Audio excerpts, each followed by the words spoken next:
Welcome into Cleveland Browns Daily, brought to you by Ballybet, official sports betting partner of your Cleveland Browns. We are live in the Circle City. Nathan Zagura, Andrew Siciliano. This is the Combine Week, presented by Bullseye Event Group. For award-winning game day experiences, visit bullseyeeventgroup.com. And you're listening to Cleveland Browns Daily. It's presented by Ballybet. I've already said this. Please bet responsibly. And, of course, we're listening on 850 ESPN Cleveland. Nathan Zagura, the play-by-play voice of your Cleveland Browns. My guy, Andrew Siciliano. Andrew, we have toured Indy for the last 72 hours. We have seen all that it has to offer. You have walked the circle. We have walked the circle of the Circle City. What's kind of been your highlights? Obviously, not the hanging and the great meals and all of those things, but just your highlight, people you run into, things you've heard, things that got you excited going forward. I mean, it's reunion week. Anyone you've ever worked with, anyone you ever went to school with, anyone you've ever raised a glass with, everyone is here. This is the football convention. The Super Bowl has a lot of corporate elements and obviously the fans, but this is the annual reset, if you will. Yep. Trying to make sense of what happened and trying to look forward to what's going to happen, because free agency, 2 weeks from now, we'll be sitting here breaking down what the Browns did in the first week of free agency. We had a trade today. We had a former first-round pick for a second-round pick. Jermaine Johnson for Tavondre Sweat. Really? Right? So Robert Saleh getting one of his first-round picks. Like, you have all these moving pieces, and I know, Coach Monk was sitting here a couple of days ago laughing about all the conversations that go on here. That stuff. I believe that was edited out. Yes. Okay. Well, there are many conversations here. Conversations. Yes. Many. And people are trying information gathering. Yeah. People are trying to figure out where the quarterbacks are going to go. 100%. Where Kyler's going to go, where Rodgers is going to go, where Cousins is going to go, where Malik Willis is going to go. Where's the big surprising? I'll give you one. So my guy Charles Robinson, I do a show on Yahoo, right? And I'm here doing that as well. Charles Robinson, great reporter. We're doing the show yesterday, me, Charles, and Jory Epstein. And I said, they didn't know this was coming. I go, all right, what's the wildest trade we could see? Because there's always one of those deals where you'll read the long-form piece later that says, well, these two general managers didn't want to be seen, so they went to a restaurant 10 miles out of town so that no one saw them at a steakhouse or the J.W. Marriott Starbucks, and that's where they got this deal done. There's going to be one of those because there is every year. Yep. What is it going to be? And Charles Robinson is like, oh, my God, am I going to say this? I'm like, yeah, what? We're live? And he goes, I've had 3 different teams tell me that they are absolutely convinced that Joe Burrow wants out. And I went, You got my attention. Yeah. And he goes, now, they're never, that doesn't mean they're going to trade him. But then he absolutely wants out. And I said, of course he wants out. And I said, Mike Brown would have to sell the team. There's no way on earth he would ever trade him. He would tell him to go sit on Carson Palmer's couch in Orange County, California, and have a good life. Like, bye. There's no way. He would never do it. And that's exactly why he wants out. Because he is in an operation where he knows he is not going to be provided the resources that other teams around the league are provided to maximize everything around him to allow him to get back to the top of the mountain. I want to be clear. I'm looking at the camera. I am not reporting that Joe wants out. I'm saying that on my show on Yahoo yesterday. That's what Charles Robinson said. Well, let me tell you this. Said that 3 other teams have said to him, I really think that. And he's like, oh, okay. I'll tell you another thing that I don't think but that I do know, as you were talking about how this is the big reunion. You're the most popular guy in Indianapolis. You're insane. We absolutely give a immediate yes confirmation. We can't go, folks. I'm being serious, and you are so gracious with everybody. In fact, it led to us losing you in Prime 47, like the hangover, and all of a sudden we're walking down the streets and we're like, where's Siciliano? See, I look at it this way. I went to use the facilities, and I came back, and you guys ditched me. Hurtful accusations. And by the way, we reconnected that night, which was a wonderful thing. We later reconnected, yeah. It made a lot of sense to us because when we walk somewhere with you or we go 2 seconds, you're pulled in 100. Everybody loves Andrew. Forget everybody loves Raymond. Raymond's old news. I've been coming here a long time, as have you. That's right. You know a lot of people. You're more popular than I am. You've worked at other networks. You've been the fantasy maven. People think I'm the GM of the Raiders. We had that conversation as well. So our friend Steve Palazzolo. Not a bad doppelganger. Steve Palazzolo, formerly of PFF. Yeah. And how about that news yesterday? Steve Palazzolo, formerly of PFF, now with the 33rd team. He and Sam Monson took their show over there. I'm talking to Steve a couple of nights ago, and he says, all right, I got a funny story for you. So last year, 2 years ago, whatever it was, I'm following John Spytek.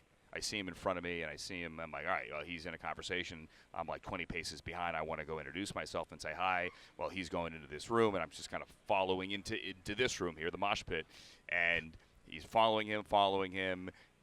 John Spytek's having a conversation, and I'm lingering back, and then all of a sudden, John Spytek sits down at the Cleveland Browns media table, and I go, oh, that's not John Spytek. And it's your guy, Nathan. I went, oh, my God. That's pretty funny. Lo and behold, you then walk in a couple of minutes later, Literally. almost as if scripted. I texted you point, at that moment. Yes, Yeah. You know, the aforementioned character enters the scene from stage left. And I went, funny story. Yeah. And you see it. I see it. And the funny thing is I've now passed Palazzolo, Steve, in the halls like 5 times. Yes. And every time we keep laughing. And I told him, I said, you're not the only person that's ever said that to me, so I'll take it. So is he that wait, big, time though? out. Yeah, he's 6'7". He's No, huge. I know. Steve, is Spytek at 6'4", 6'5"? Oh, are you trying to say does John Spytek measure up to your hulking That's right. physique? Well, I think the people, when you get to a certain level, like the Gibbe, me, and Palazzolo, we got to stick together. We got to look out for each other. So I don't know how big he is. I saw Palazzolo this Paul morning. drink of water, that GM of the Raiders, apparently. I saw him this morning, and he said, hey, I just followed Nathan on Twitter. We now we follow each other. Yeah. Like, yeah. We brought happy people together. Hey, people, that's what a mayor does. He brings the community together. So I like that Burrow story. I think that would throw the league into absolute chaos. If that, let's say that is the reality of the situation. He's never going to say it. We're going to live in a hypothetical world for a second. If that's the reality of the situation, how many teams would not make the call? The Buffalo Bills. Chargers? The Chargers. You would have to think the Ravens, but obviously they have well, first of all, he would never get dealt in division. Never. It'll never happen. He's not getting dealt. I mean, this is a non-story. But this is a fun. Well, this was your lead. Dak.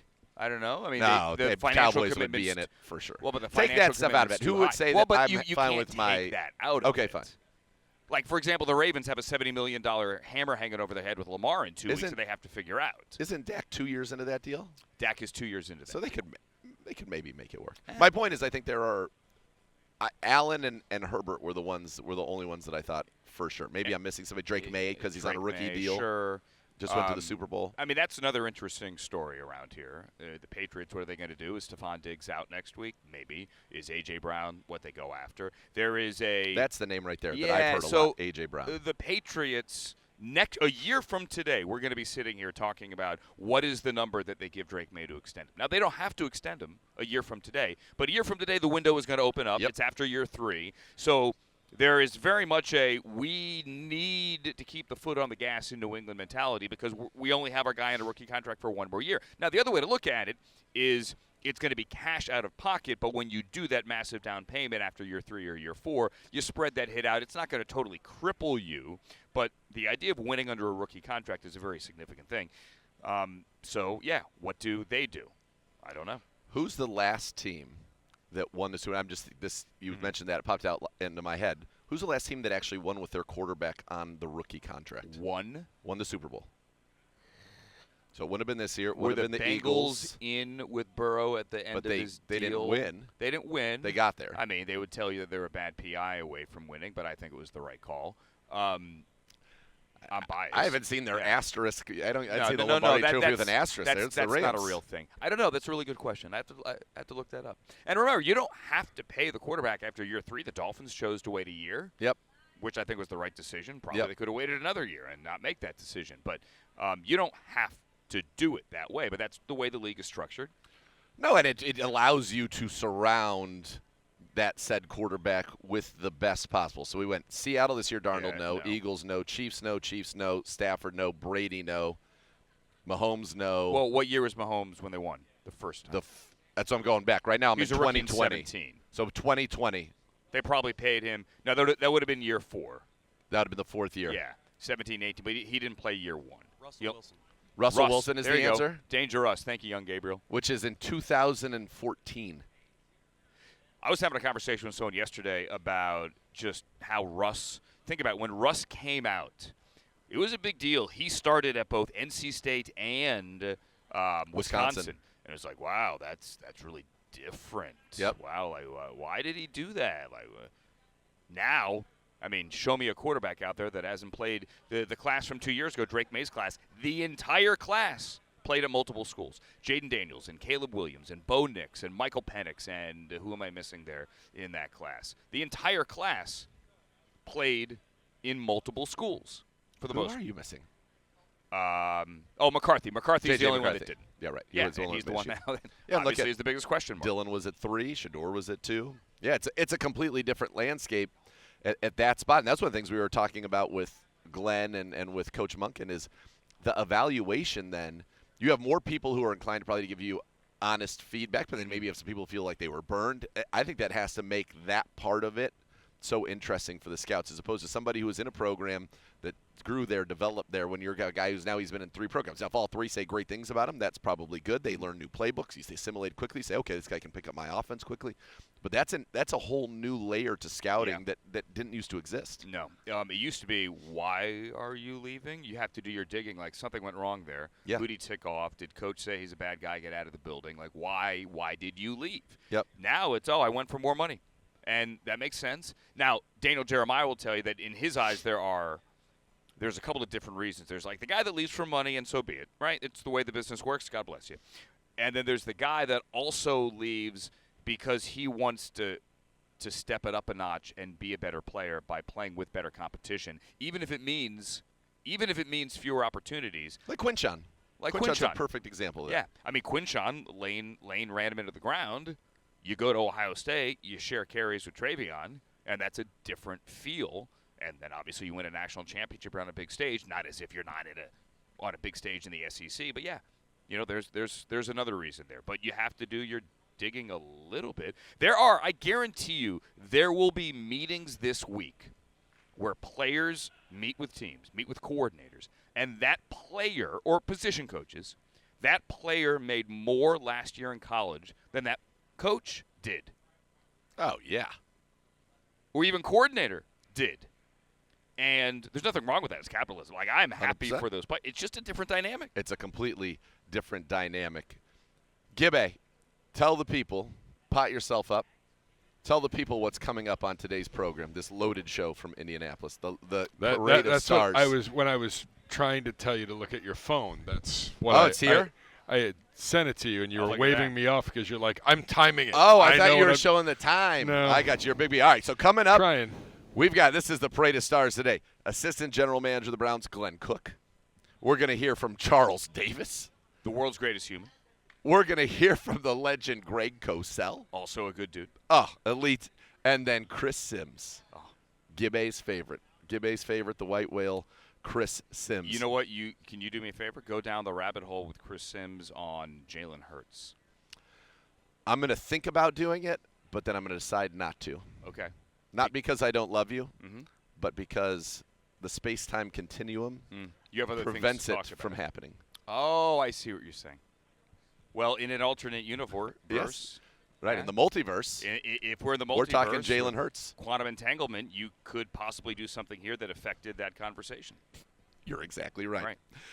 And we will be back coming up next. On that note, we're going to get right into it. Assistant General Manager of your Cleveland Browns, Glenn Cook's coming in. It's Combine Week. It's presented by Bullseye Event Group. For award-winning game day experiences, visit bullseyeeventgroup.com. You're listening to Cleveland Browns Daily, presented by Bally Bet, an official sports betting partner of your Cleveland Browns. Please bet responsibly, and you're listening to 850 ESPN Cleveland.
Welcome back to Cleveland Browns Daily, presented by Bally Bet, an official sports betting partner of your Cleveland Browns. Please bet responsibly. And speaking of, you can add more fun to your fandom with the Bally Bet Sportsbook app.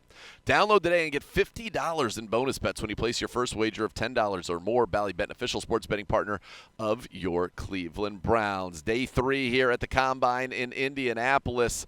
And Bo and I were able to catch up with Browns Assistant General Manager Glenn Cook. Take a listen. Joined now by Glenn Cook, our old buddy. Good to see you, man. Good to be seen. It's good to be seen. Listen, man. you've been seen all over this town, raising a lot of eyebrows of late.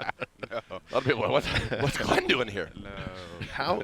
How has this thing changed from your very first experience, going all the way back, to now?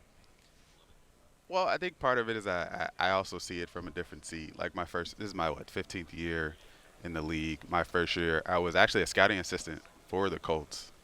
So, home game was commuting back and forth from Zionsville to come down and run for coaches and grab players to interview and make sure that there was food in the suite, stuff like that. Yeah. To now sort of being in the room, not sort of, but being in the room.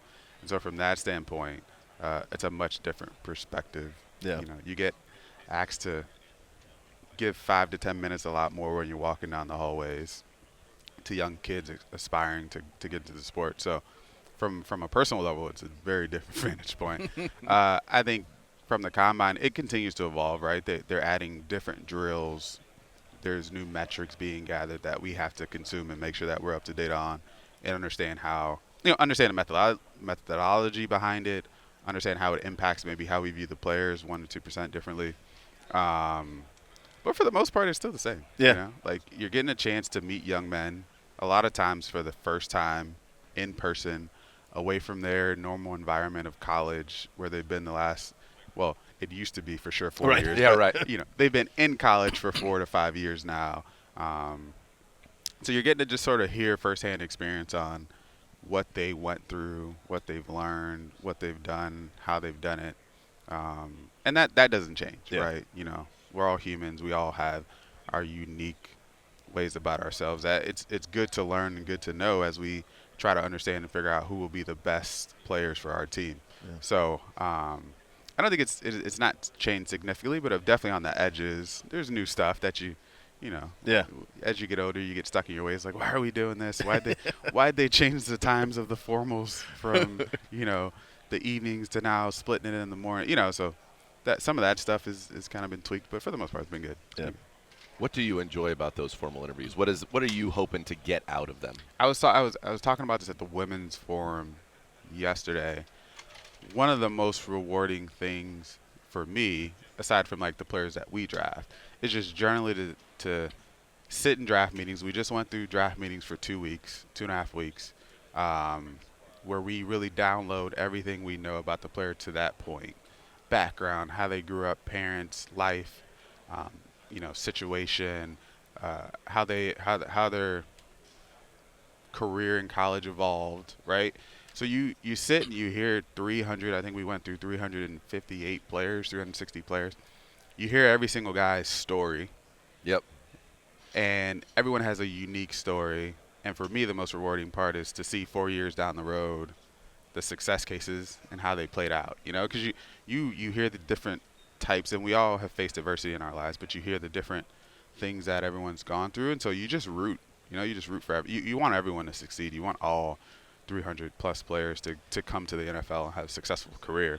We know that's not realistic, but for me, I'll get a chance to sit in the formals and listen to this young man tell me about why he wants to be an NFL player, what drives him, who in his life drives him, whether it's a child, his parents, his family, his hometown, and then see that play out. You know, and you root for that. It's awesome.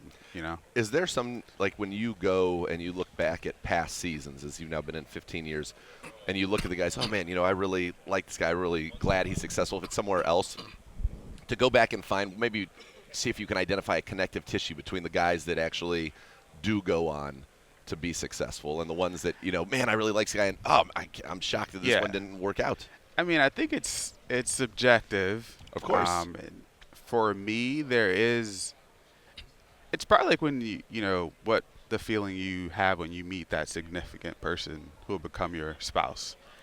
You can't really contextualize it on paper. Yep. But it's a feeling. You You just know, know when you know. It's just it's a feeling. So for me, it's the same thing when there's certain guys you sit in the room and they captivate you in a way that's different than other players. And it's not to say the other guys won't be good, but there's a few guys every year where it's like, I want to keep talking, I want to actually go hang out with this dude. Yeah. Or I actually want to go play right now because of the type of energy, and it's so organic, it's so natural. You just feel it. Yeah. And those are the ones that, for me, stick with it. There's a couple that, I don't want to call out any No, specific. of course. Yeah. There's a couple guys. There's one specifically that I remember. I still can, see it because there was this, calm intensity that he brought in our session for those 18, 20 minutes, and it was like, oh, this dude's real. And you knew he was going to go on and be successful. Yeah. And you would watch them play, but that it sort of just, puts icing on the cake when you meet him. It's like, one, I get it now. I get why he is the way he is, but also, and you can't say never, but there's no way this guy won't be successful based on, and then, there's statistics and data around interviews and why you don't put too much weight on him and et cetera. And I understand that, but then there's some that are so good. You're just like, this is. Where it's like, yeah. Because you said, 358 guys that you went through? I forget the total number this week who's here, but it's like 300 plus. All right, call 300 plus. Then you go down to, and you're going to have on our actual board is going to be a very small subset of that, which I think people don't really understand. Right. You could probably cut it in half. Cut it in half, and then probably cut it in half. Or cut it 40%, yeah. And then from there, you get medical information, you get other information. So then you come here, you guys talk to 40 guys. But I would imagine that most years, which is so cool about the NFL, I remember Alex Wright, for example. Mm-hmm. It felt like we left Indianapolis and we're like, Alex Wright's going to be a Cleveland Brown. And then he was. Yeah. And that's pretty cool. I think. Yeah, there's a couple of those, where we all have our favorites. The pet cats. Yeah. The pet cats. And you just lock in, and it's like, we got to find a way to get that. Yes. And you obviously want to do it in a way that doesn't put you in a bad situation. Proper value. From a resource standpoint. But it's like, this dude's a Brown, to your point. Like, this dude's a Brown. Like, he's one of ours. Like, he fits. So those are the easy ones. Yeah. There's a lot of times where you're trying to figure it out. You have different pieces of information from the school, from high school, from college, from your scouts' first interaction, maybe at all-star games.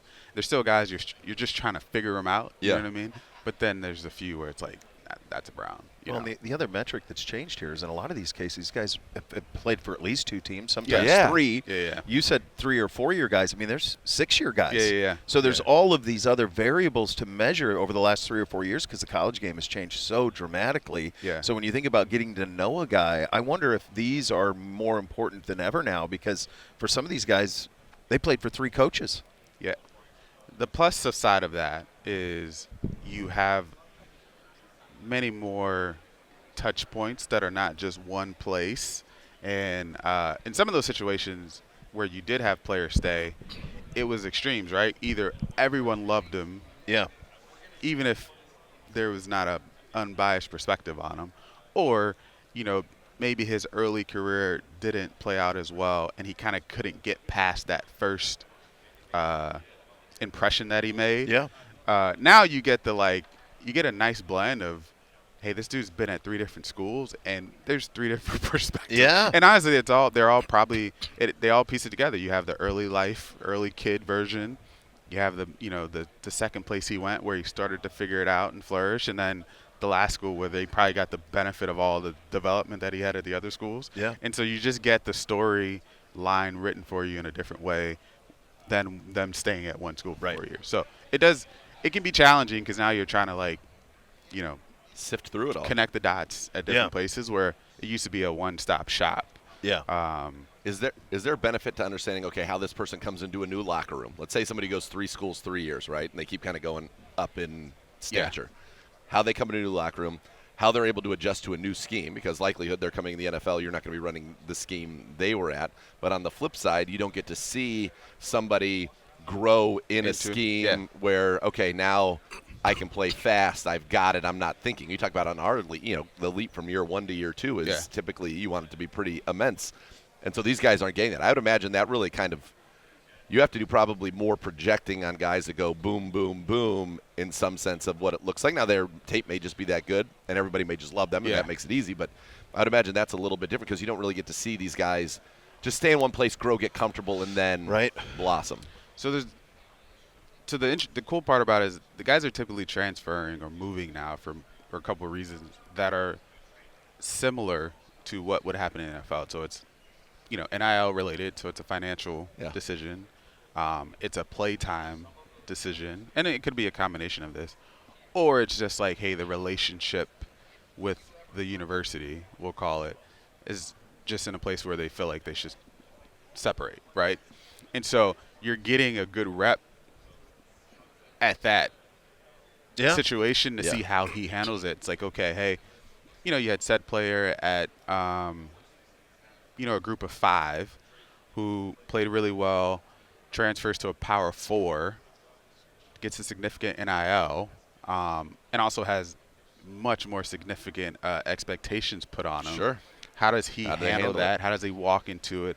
How does he endear himself to new teammates as a leader, as a guy who's making probably like being one of the highest compensated players on the team? So you're getting a good rep of like, hey, it's the same thing if you sign him as a free agent. Big free agent, yep. He's been with a different club for a few years.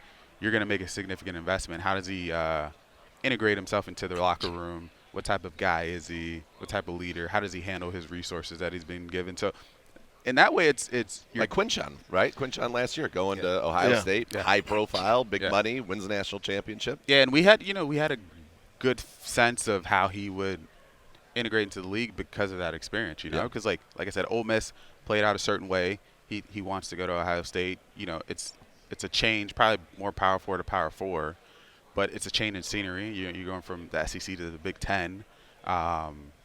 He's playing in a different offense. He's also playing with another pretty good player in his room. Yep. So just how did he deal with all that? And we thought he handled it really, really well.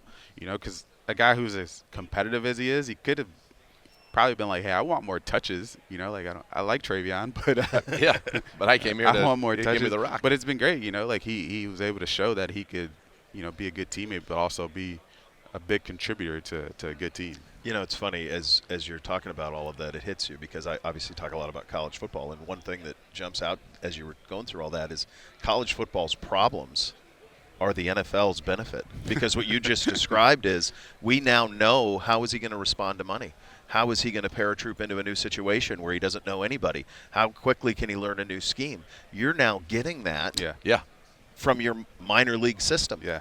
And while the minor league system, people in that world are like, this is chaos. We got to change everything. The reality is pure free agency every year. It's pure free agency every year. But the reality is for the NFL, now it's several more data points that we have on what makes this guy tick. You don't have to have that conversation for a lot of these guys. Like, how's he going to handle that first big contract? They've already got it. Yes. They already are handling. How do you handle money? We know. Yeah. He's already got it. Yeah. He's already got that. And many of the young men in college are starting. They're creating their own team. Yeah.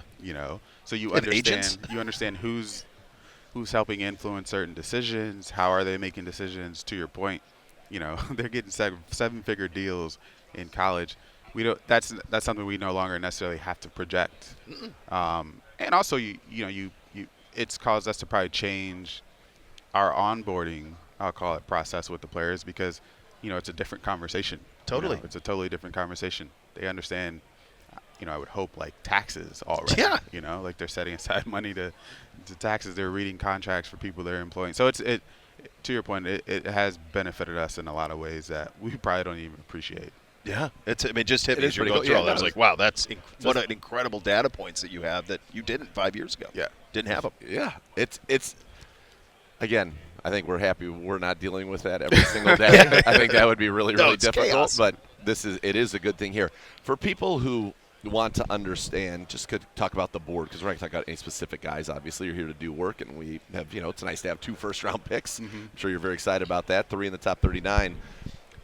How do you guys kind of stack? We hear that term, stack the board. How do you stack it? Is it purely anybody who's a blue is only blues can be above reds? Like, how do you guys actually truly stack it, and then how do you filter in the need component? Yeah, so our stacking process goes from honestly September to April, and it's just phases. So the first phase right now, like Max, our college director, I mean, he's done a great job with helping us get to this point. Like, our area scouts are on the road. Everybody knows this is out getting a bunch of information, both trying to assess the talent level, but also the person and the quality of the person. And they're like the foundation of where we start. They submit their grades. We get a good feel for what the general landscape of the class looks like. And then we get in the draft meetings, and that's where we kind of say, okay, we'll go position by position alphabetically. And just you're trying to tier talent level to start. Like, of course, it's all opinions and educated opinions, but, hey, I think this guy is better for this reasons. I think this guy belongs in this group of players at his position. And you're blending probably at that point talent and also probably where you're going to take them or where you would need to take them, because you also probably can get a sense of how the general League NFL views them. And then that sets the tempo for the spring. Like, we'll do that at each position. And then now all these other touch points really update, so that they'll come here. We'll meet many of the guys. It kind of helps us coordinate. Okay, who do we want to use these first round of 45 interviews to spend time with? We'll get medical information from the combine, Which in is terms big. of the players. We'll get some testing based on the guys who participate. And then from there, it's like, okay, well, we got 30 more visits that we can use to spend either additional time with someone we met with at the combine or use it on other players, right? And there's a balance in that, right? Yeah, You're trying smoke screens and real and some teams smoke screen a lot more than others, but and then you get your first dump of true follow up on the medical, and I think from there that's when you start to factor in and then also our coaches have now placed in reports by that time. Obviously our staff kind of got put together a little bit later, so we pushed back their deadline a little bit. But we'll eventually have all their reports in and then start to have conversation on fit. And then you bring all that together, and then that's where you really tweak the board to say, hey, I get it. So-and-so player may look good to the league in this way, but we actually value this player more at the position because of all these things. How we feel about his health or the risk from an injury standpoint, how he fits into what we're doing, his mental and physical and emotional and personal makeup, and we bake all that in. And that's kind of where to your point, we've gone from really that 175 to 80 or 70. Andrew probably has even a more distilled list, probably in the I don't want to give his number away, but a more distilled list. But from a board standpoint, you can kind of know okay, there's probably 70 guys we'd love to have on the team, or at least as options for guys we take, based on everything we need and want. And with a new coach coming in, with Todd coming in. Good having him back, by the way. Huh? Yeah. It's good having Todd back in the building. Todd just so much energy. So much energy. He just bounces around the hallways, you hear him before you see him. There's just a lot of energy, so just definitely happy to have him back. Is that good when you guys you're saying, okay, when you talk about the coach's input, mm-hmm. What are you looking for? You're running this offense. We all know that we need to score more points. Yeah. I mean, it's probably a huge misnomer that personnel and coaches don't, of course they do. Talk it off. Come on. Jeez. I don't know any place, any organization where there's just not communication on hey, because from our standpoint, it's hey, we want to understand to the best that we can what we are going to do in all three phases. Yep. Right. And then what do we need to accomplish that generally, and baking in our own team. So it's hey, if we want to play a certain way, it's if you want to be the Warriors and shoot threes, you need 3-point shooters. Yeah. If you Steph Curry's helpful. Yeah. Useful. If you want to play bully ball, you got to go get people that can bully people. So once you understand, and we've done Todd's done a good job, and we're continuing to just work through the nuances of it, but we understand what we need in all three phases, and so for us, it's how do you fit, our resources our needs into accomplishing that the best over the next cycles, right? Because you're not going to do it all in Yeah. one year, or you won't do it all in one area. Like we have free agency coming up, we have the draft, but then you have guys will get cut in or released in June. That who didn't get the post June 1 cuts early. Then you have trades that happen during training camp, early parts of the season, so that we're always just building it, Adding little pieces here and there. So for us, it's just like, okay, what makes the most sense in the draft? What makes the most sense in free agency? And what could we sort of like fill in with trades? So We see you all the time, but it's great talking to you. Yeah. Appreciate you, Love buddy. it. Love it. Appreciate you. Great Glenn Cook. Thanks, pal. appreciate it. Always great talking with Glenn, having a good time here in Indy. When we come back, one of the absolute treats of the show, we're going to hear from Charles Davis. That's right, our good friend Charles Davis when we return on Cleveland Browns Daily live from the Combine on 850 ESPN Cleveland.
Welcome back to Cleveland Browns Daily, brought to you by Bally Bet, an official sports betting partner of your Cleveland Browns. Attention Browns fans, Barking Backers, the official dog fan club of the Cleveland Browns, is here to get your pup in on the action. Enjoy exclusive gear, tail wagging events, and more made just for Browns dogs. Memberships are available now, so fetch yours today or gift one to a furry friend at barkingbackers.com. You wanted Charles Davis? You're getting Charles Davis. Live from the Combine in Indy. Here we go. Well, quite frankly, it would not be the Combine without a visit from our good buddy Charles Davis. It is great to see you, Great to sir. see you guys. As Thanks a always, lot. year goes Appreciate by you quick. doing your charity work. Let me come on there. I appreciate that. please. This is a God's work that you have to do. Hey, man. This is the joy. What do you think of our new coach? Oh, man. Let me tell you something. I've known his cousin, the head coach at Army, since the 1980s. Okay, we kind of came up through the ranks together. Jeff was obviously an assistant. I was an assistant coach back in the day, and we stayed in touch forever. So I followed Jeff all the way through his journey. Hawaii, Georgia Tech, right, Navy, and then obviously, goes to Georgia Southern as a head coach and then to Army as a head coach. So I've known him forever, but I'd never met Todd until he became the offense coordinator for the Ravens. Knew who he was, of course, Sure, because, yeah. all of us were in ball, so we kind of know who people are. And then I got a chance to talk with him a little bit and what have you. And when you're trying to get ready for a game, you guys know what it's like. You talk to the coaches and all. You're very cognizant of trying to be efficient with their time, your time. Don't want to, the whole thing. I'm trying to be, and he's very efficient. Answered my questions very well, the whole thing, but I just wanted to show him I'm just going to ask you questions that matter, and I'm going to get you out of here so that the next time I call you don't go, oh, no, I'm not talking to him and the whole deal. But everywhere he's been, offense has been good. Offense has gotten better. Players have responded to him. I know that he, look, let's be honest about it. When you go to a press conference, you love to see that beautiful blow-dried, perfectly coiffed coach go up there and spout, aphorisms that are going to just be perfect and this, that, and everything. I hope we finally learned that winning the presser isn't everything that it has to be. And I'm not saying that he lost the presser. Yeah. I'm just saying he was probably not what people had in mind. He's just authentic. Thank you. Yeah. Sometimes you don't get what you're asking for. You get what you need. Get what you need. That's right. Dan Campbell. Anybody remember that presser? And people going, oh, God, what have we got in here in biting Detroit? kneecaps. Oh, yeah. You think they turn him down now? No. Nope. Remember Nick Sirianni's just gonna first say, first yeah. presser? Yep. And it was the worst because it was COVID, and he had to do it by Zoom, and everybody said it was a disaster. Guy's been to 2 Super Bowls and won one of them. Yeah. I think we're all past that part now. This guy's a very good football coach. I think he's exactly what this team needs. When you think about his last 6 years prior to this, 3 years at Georgia as the OC, gets the best out of Stetson Bennett, then goes Stetson Bennett. Remember, Stetson Bennett was a walk-on. Yeah. Stetson Bennett, and then goes to Baltimore, and you look at Lamar, wins the MVP in his first season, and then in the second season, I would argue, has maybe the greatest season a quarterback's ever had in NFL history. Yeah. Doesn't win the MVP because at that point it was like, all right, we got somebody else has to win this. I think 4,100 yards, 41 touchdowns, 4 picks. Josh ran Allen for had a 900. big year and gave an Yeah. alternative. But he can work with different kinds of quarterbacks. And at the end of the day, the biggest question for the Cleveland Browns, we could say, oh, yeah, we need to address the offensive line. We need to address wide receiver. Who's all going to that. play quarterback? And how do we maximize that quarterback? It feels like he's somebody that has shown his ability to do that in various stops. He certainly has. And I think that the best way to look at it, as far as I'm concerned, is not really his coordinator days, but when he was head coach at Southern Miss. Turned it around, winless. Okay, Southern Miss. So if you can do that and maximize, I mean, getting kids to Hattiesburg not easy. Okay, they've had their pockets of success, the Brett Favre years, the Reggie Collier years, those sorts of things. But when he took over, they hadn't been doing it. They were winless, and he gets it going. I just think that he's a guy who's going to be, for lack of a better cliche, the no nonsense. This is how it needs to get done. I don't think that he's necessarily a super yeller or screamer, but he knows what he knows, and he knows it really well, and he knows that it works. And I think he also understands personnel. How do I evaluate personnel, and what do I have, and how do I maximize what they do well? That's So, exactly yes, right. Yeah. Can we get a quarterback? Okay, great. Whoever that quarterback is, how do I run my offense based on that quarterback? That's what he did at Georgia. Exactly right. Okay, when Stetson Bennett ended up being the guy. And it was interesting because I used to laugh all the time because people always talk about Stetson Bennett is not this and he's not that and what have you. Forget the old cliche that he was a winner. That national title game against TCU, when I think it was maybe the second series of the game, he takes off on a run and blows people away. And I've just started laughing. I was like, yeah, it's always what he can't do except the fact that he just kicked your butt again. Just keeps doing it. And Todd Monken knew how to put him in the right positions and maximize what they were doing. Yeah, that was the Nick Mullins era at Southern Mississippi. Nick Mullins. I saw Nick Mullins at the Manning Passing Academy. They used to all the quarterbacks come and they have like 3 different throwing sessions. One of them being like what they call an air it out session, right? And it's kind of like a quarterback challenge and what have you. I remember walking away talking with another coach. I said, that kid from Southern Miss throws it pretty well. Yeah.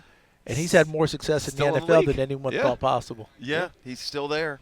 Hey, man, what you see the Seattle team win this Super Bowl, and you see him do it with Sam Darnold on 4th or 5th team or whatever it is, and he's been great 2 years in a row, obviously. They got a massive weapon in Jackson Smith and Jigba, elite defense. For where we are, and we have that elite defense, we got a lot of questions on offense. Is that a second path for teams to get, and I'm not acting like it's easy, but for the longest time it was, if you don't have Mahomes, Brady, Manning, forget it. And did that show you, and maybe Philly too is another example of that, although Jalen certainly has an elite skill set. But is there another path, and when you go about building an NFL team, are there lessons that can be taken from that? Oh, there certainly are. The one thing I keep coming back to is, despite the fact that it was his 5th team, Sam Darnold was still the number 3 overall pick in the draft. Yes, that part. So to me, it was kind of like when the Baltimore Ravens won it, and obviously their defense led it. Okay, way back when with that great team with Siragusa and Ray Lewis and Ed Reed and all the rest of them. Oh wow, they did it with Trent Dilfer as quarterback. Yeah. Trent Dilfer's number 12 overall pick in the draft. So it's not like, we're acting like these guys are total humpties. But I believe I'm on target with your point, right? Is there another path? The answer is yes. If you can maximize everything else around them and give the quarterback the opportunity to play as Sam Darnold did, because the one thing I think we're kind of losing in this conversation is this year at Seattle, he led the league in giveaways. Why did they survive? Why did they flourish? Their defense was so good that he could go ahead and let it rip. Because, yes, he led the league in giveaways, but he also led the league in a lot of big plays, all right? There's a lot. That ball was getting downfield, all right? Yeah. Jackson Smith and Jigba and crew, Getting Rashid Shaheed when he came over. Torrey Horton, before he got hurt, was really developing as a receiver. Plus, they maximized the special teams. I did a They're game elite, against New Orleans. Me and my crew, we did a game against them in New Orleans. They blocked one for the thing. Torrey Horton returned to another one for a touchdown. I mean, it was just, every aspect of that team. So your point is well taken. There are other paths. But your quarterback still better be talented. I mean, he went toe to toe with Stafford. He went and 350 and 3. He went with lights no out. picks. It wasn't Matthew meant to Stafford, disparage him. It's just no. I know you're not. Path. There's another path. There's another path. There absolutely is, because Matthew Stafford set an NFL record that day by throwing for 350, 3 touchdowns, no interceptions, and he's the first quarterback to lose a playoff game because the other guy did the exact same Did the thing. same thing. Yeah. Which is wild. So that's where you are. I'm totally with you. There's another path. I mean, Russell Wilson was a third-round guy, and they won a Super Bowl. Okay. Yeah. Brady, just take that and throw it out. That's such a crazy anomaly and outlier. You got to get back to David Woodley being the quarterback of the Dolphins and getting to the Super Bowl. You got to get back to people like that. Yeah, Brock Purdy, I mean, is another kind of total outlier. Yep. When you look at this team, and you even piggybacking kind of off Bo said with Seahawks, Jackson Smith and Jigba. Now, we've had Jerry Jeudy's been to a Pro Bowl. I really like Isaiah Bond. He's got some juice to him. But I think we're looking for that guy, at number 6, an opportunity. Yeah. The Browns, you'll enjoy this. Since 1999, the Browns have picked 2 receivers in the first round. And they are? Braylon Edwards, Corey Coleman. Wow. That's the end of the list. Bummer. Braylon Edwards had his moments. He had a 16-touchdown season. We'll give him that. I don't think Corey had any. No, unfortunately not. Unfortunately for him. Yes. This is very similar to last year in Green Bay for the draft. Yeah. And they picked Matthew Golden, and remember the place came unglued. Mm-hmm. They hadn't picked a receiver in the first round since 2002. I know. Okay, Yeah. It's like if the Cowboys pick a safety in the first round. Yeah. I don't think they've done that since like 2005. These are the sorts of things. But can you get them? Well, this is a year, right, where you think they're their guys, right? Okay, was it Mekhi Lemon? Kyle Lemon, Carnell Tate, Tyson. Jordan Tyson. Who's your flavor? Look, Carnell Tate, Central Casting. All right, Agreed. Ohio State kid coming to town, 6'3". going to work, 6'3", great target for whoever your quarterback is. All those things that come with it. As I'm diving into my evaluation, this is early. Tate's the cleanest one of the group for me. I know other people like Lemon, some people like Tyson's explosiveness, but Tyson's been dinged a lot. There's medicals. a number of drops that I've seen in there that would concern me, although he's still a top-level player. Tate's a guy, to me, is ascending. I feel like he's still rising because, remember, Jeremiah Smith was there. He wasn't supposed to be seeing it as much, and he's used to being around other people who are great. Wants to be great himself. So if Tate's name gets called, that makes a lot of sense to me. There'd be a lot of joy. Well, we'd be quite thrilled. There'd be a lot of joy. And whoever's playing quarterback for you should be beyond thrilled, and Todd Monken will make great use of him, that's for sure. How do you feel from a philosophical standpoint as we're sitting right here and we see Ben Johnson being interviewed right next to us there with the Bears? Yeah. The Bears kind of over a 2-year period amassed, DJ Moore, Roma Dunze, Luther Burden in this past draft, Colston Loveland. They had Cole Kmet. They bring in DeAndre Swift. They bring in Monangai to be the hammer. Obviously, you have Caleb Williams as the trigger man. But once he came in, not only did they keep drafting these weapons, then they addressed the line. Yep. You need the weapons to score. You need the line to help them. It's almost chicken and egg in a sense. It is. How do you kind of see that? Because we've had great lines in Cleveland without weapons, and that hasn't led to winning. Yeah, that's the hard part. I think the old adage is you build with the line first and then you go get other people. But I think that you just don't turn down great that's staring in front of you and then you supplement around it. Like if the receiver's there first, you go get the receiver. You don't turn it down to go get another lineman. But you find the lineman somewhere as you go along. And, I wish Andrew Berry and everyone luck because they know way better how to do it than I do. But I also have seen, just as you've said, you can amass that, hey, this is fantastic, but now how many playmakers? Yeah. Okay, so I'm kind of wasting those guys that are up front. The last 2 Super Bowl champions, they have not wasted, those opportunities. Great defenses, good offensive lines, runners who can beat you up. Kenneth Walker, when they lost Charbonnet, he's not going to jump up and down because he's a team guy, but he went home like, yeah, I'm going to carry it more. Oh, my guy, yeah.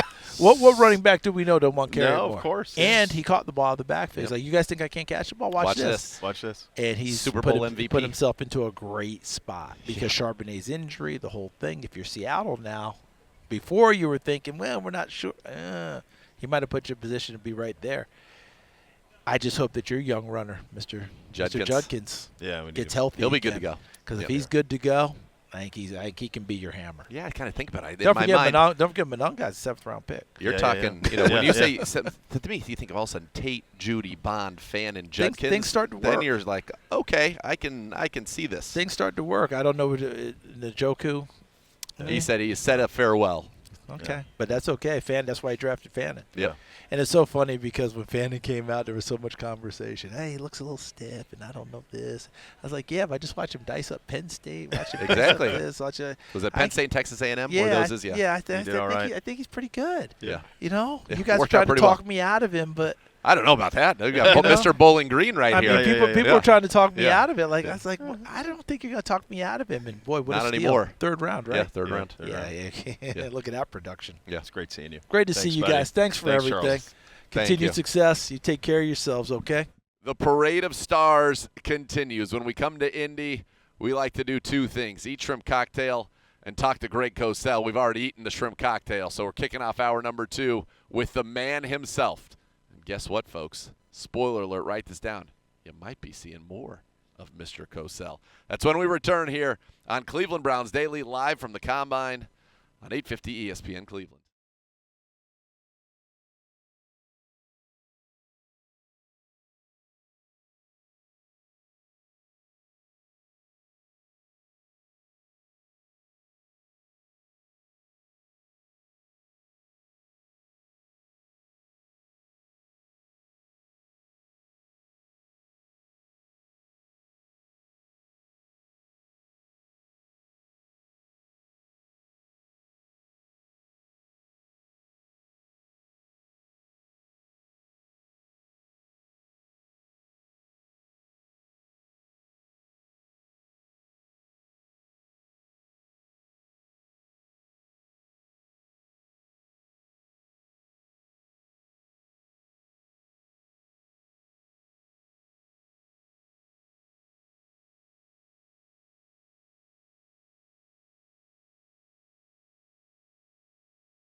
Kicking off hour number 2 here, day 3 live from the Scouting Combine in Indianapolis, nay, from the Circle City. And now we're going to run circles around the competition as we bring in the greatest interview possible at the Combine with the legendary Greg Kosell. You come to the Indianapolis NFL Scouting Combine. There are 2 things that you have to do. You've got to have the shrimp cocktail at Elmo's. Well, And that- if that- you're lucky enough, I can't do that. I can't do that. if you're lucky enough, I don't like you to can do break this out one. in a sweat when I'm eating. Me either. I almost died there. Jimmy Colin, I was feel. sweating last night from the shrimp cocktail. And the other thing that you want to do, you aspire to do, is talk to this man, the great Kosell. That's It's right. It's great the seeing highlight. you, This is sir. why we come. That's why we That's come. why we For come this to Indy. conversation. Where does, in terms of the exhaustive prep that you do for a draft class, where does the combine sit for you in terms of getting that part done, the build-up You to know, the draft? it's an interesting question because obviously I go into the workout, so I see guys work out, and there's a value in that for me, obviously. But for me, what the combine is, because I'm always seeking to learn more and more, it's more about talking with coaches, GMs. You know, I had a great lunch yesterday with a DC in the league. He gave me 3.5 hours. You know, now I've known him for years, but still, 3.5 hours is a lot of time. Yeah. And we were just talking ball. And, you know, I'm just trying to learn. You know, I'm talking to him about, you know, what offenses give him trouble. Well, you know, what are the things on offense that give you trouble? Where do you see the league going? You know, I'm just trying to learn because then when I go watch tape, I see it with a different eye. And that's exactly what I'm trying to do. You know, because, look, obviously I'm sitting at NFL Films. I've got my whole setup. I watch tape. I don't get to talk to players. I don't, you know, I'm not in meetings of teams when they're game planning or doing their work. So I'm trying to get a bigger picture of how coaches who live and die with this. I mean, you know, fortunately, I don't get fired if, you know, a team loses, you know, but I'm trying to learn more and more every single year. So for me, the combine is more about that than seeing what a guy's 40-yard dash time is. Yeah. For people who don't understand watching tape, it's a silent endeavor. Yes. Yeah. So in my mind, when you're talking about that, you're always seeking to have the new voice as you're watching the Correct. tape guide you through what you're seeing. And so getting that time with the DC, that's giving now when you watch something, you're hearing that discussion. Yeah, we talked about some teams, some really good offenses in the league, and what makes them difficult to defend, and he just talked to me about and how you have to do certain things with your front and how that impacts then how you play on the back end, and it just gives me more information, and that's to me it's always a quest for learning more and more. Look, I've been doing this a long time. Nathan, I've known for a long time. He knows that I don't really talk about myself. I'm a grinder. Mm-hmm. I know a lot because this is what I do. I literally watch tape every single day. I mean, Yeah. That's what you've dedicated that's yourself to. that's what I do. But there's always way more to learn, and then that's the way I feel. When I watch tape, I always feel like if a coach was sitting here, he'd point out 10 things that I'm missing, and that's the way that's sort of the way I watch tape. It's not like, Well, oh then man, how the I heck know are everything. the rest of us are supposed to? How the I was heck are just we gonna supposed say. to know anything? Right. So we're missing a million things. You got it down to 10. That's big winning. There's an Right, incredible right, lesson right, in that, right. though. Oh, of yeah. For the kids, for the people out there listening, because you are the dean of all of this, and the idea that you come here with this appetite to get smarter every year. That's you what have it's all to keep about. doing it. Yeah. I kind of picture, a blooming onion, right? And you're trying to get through layer after layer Yeah, of that that's- onion yeah. to distill it down to, okay, what's happening now? Because, by the way, watching tape, I remember we were talking last year about quarterbacks. We were talking Teddy Bridgewater 2014.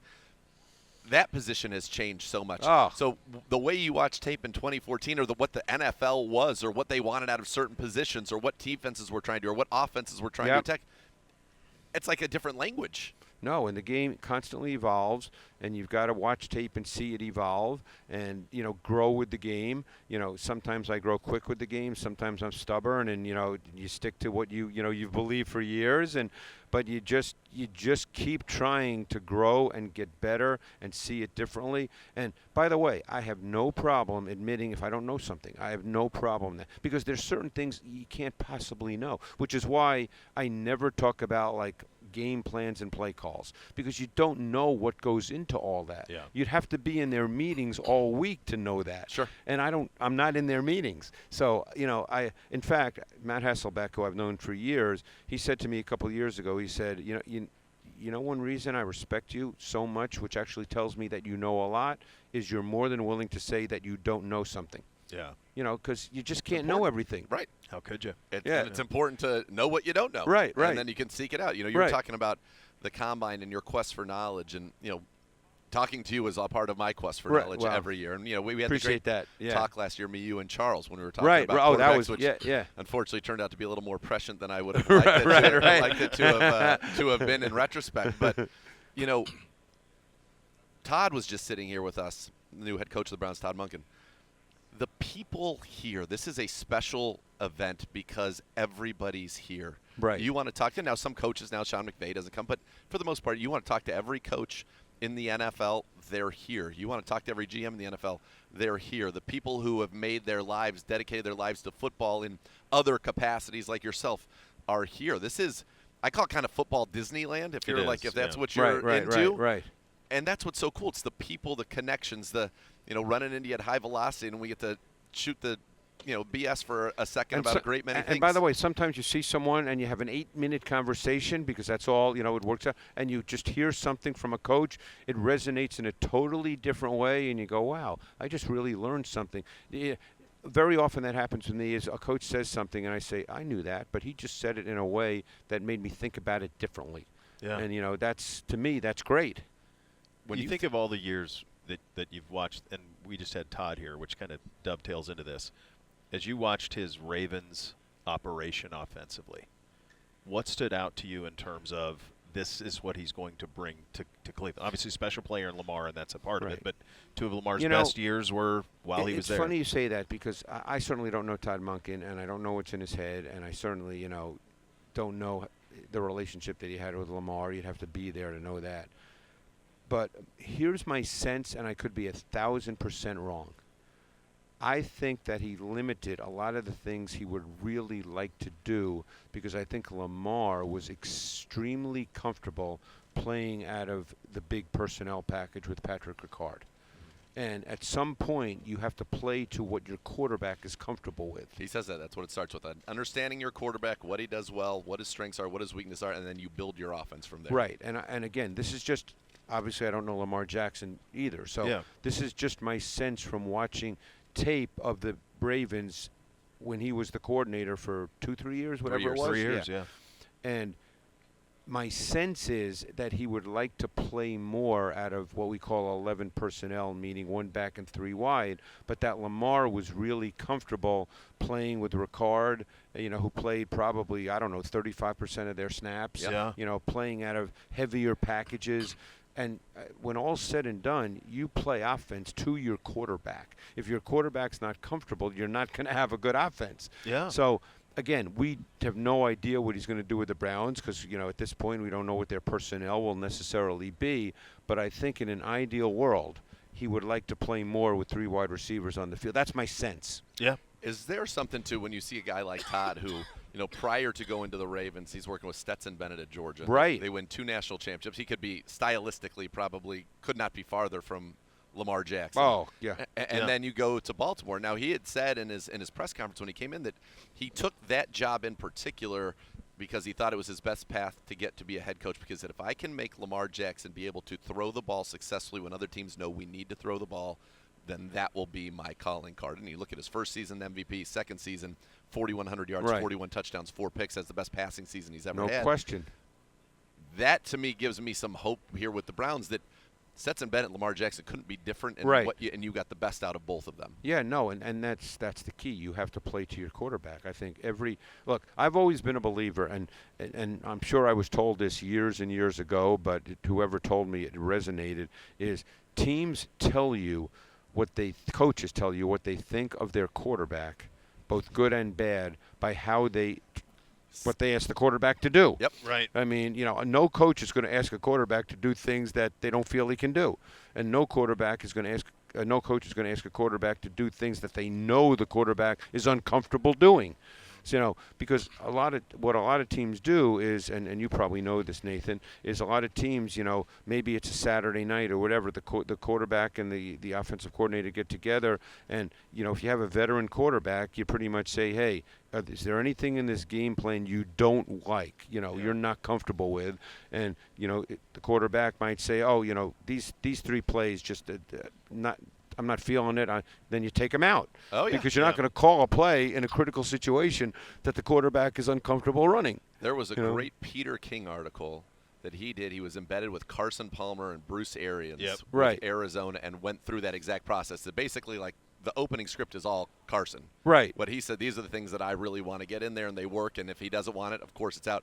What was crazy about that article is actually for a week to prep against us, the Browns. Yeah, I think I remember. I don't remember the details of it, but I remember it was the just article. it's to your point, right. exactly, and then you watch some of the things they're talking about here, and I'm like, oh, yeah, that came to life against us in a way that was great for Arizona and not so great for us. And I'm like, but yeah, that's the magic. So I mean, ultimately, like I said, we don't know specifically what he's going to do, but we also know that probably David Njoku might not be a Brown, right? He's a free agent. Yep. So I don't know who the next tight end is after Fannin. So it might be a case where they end up, playing more out of 11 personnel. Now, granted, they might need some wideouts. We'll see how, hey, we're end of February. We don't know the answer to these questions. Free agency and the draft haven't happened yet.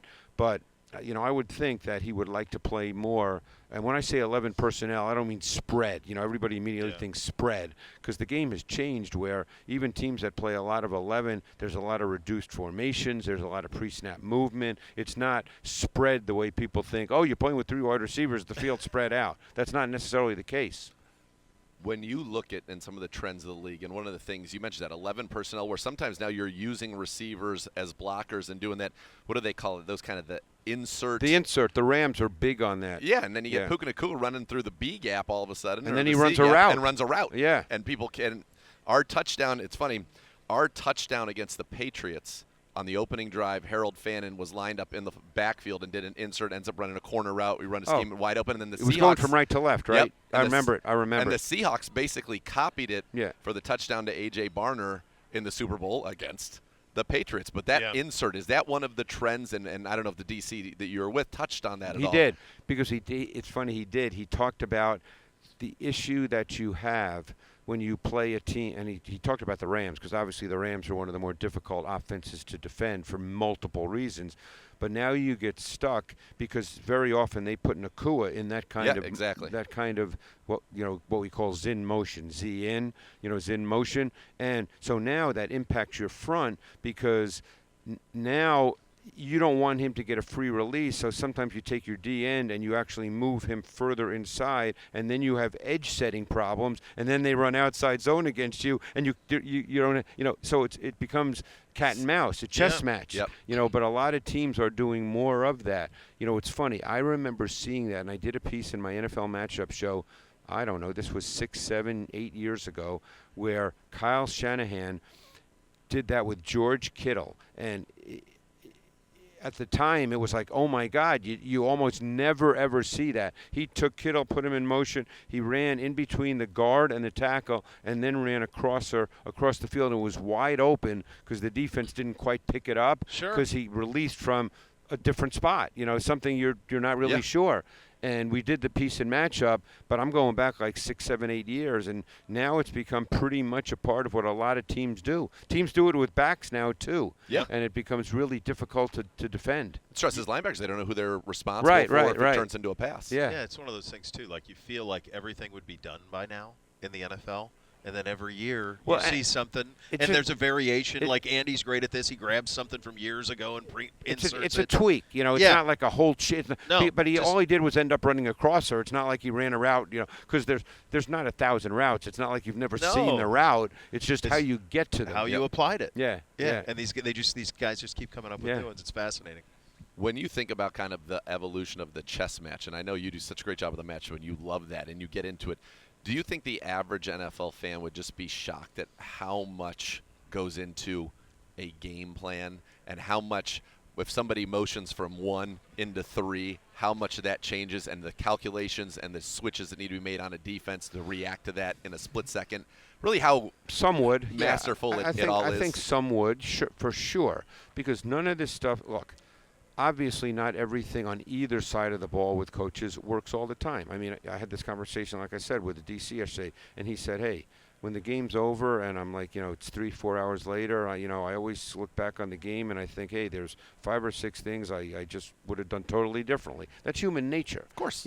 So if a fan obviously coaches don't say that necessarily, but some fans would think, oh, he got out-coached. It has nothing to do with that. I mean, it's there's so many elements to this. There's so many moving parts. It's just a difficulty, which is why, it's funny. We were just talking kind of organically. I remember when I first read, because I read it when it came out, I read Moneyball. Mm-hmm. And because I'm a big baseball fan. I'm sure you guys are too, with your team. Yeah. I was going to say the Indians, but they're the Guardians. That's right. That's right, yeah. Yeah. And so I read Moneyball, and then I thought to myself, I spent the next month, because it was the summer. That's when I, read it. The next, month trying to figure out if it applied to football. And again, not that I'm, the expert on it by any means. Who's in our building. Well, I know. For a lot of years. We tried to apply that to football. And I just didn't feel that it truly applied because you're talking about 22 moving pieces on every play where baseball is a static game. That's right. And again, not that I said anything profound or I'm smarter than anybody else, but I just couldn't figure out how you could apply that in a really meaningful way because there's so many moving parts on every play.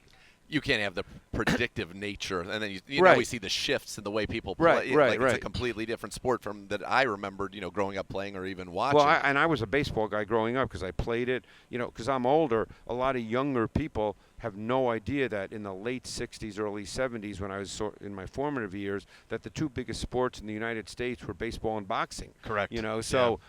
I grew up, a hardcore baseball guy. I mean, I went to high school. You're talking over there, Tom Seaver. I heard you were dropping a Tom Seaver. Tom Seaver. Right. Yeah. That was your guy. I mean, look, I grew up in Queens, New York City, basically. Not a lot of high schools had football. Right. So I didn't play football. I played baseball and basketball. But that's back in the day. So anyway, I just didn't feel like with 22 moving parts on every play that you could isolate it like that. Because you can't. Yeah, you can't. It can help you with salary cap movement and structuring deals. And I'm not things saying like there's that, but no place for it, but No. I don't think that the game can be built around that. Yeah. Yeah. It's too fast. Yeah. And there's too many variables. Too many variables. Yeah. Yeah. That's why it's the best. I know you're early on in your processes, but for us, 3 picks in the top 40. Nathan and I were weapons guys, always are. You're doing some preliminary stuff on this wide receiver class. I've done 12 guys. What do you with. think of who you've seen?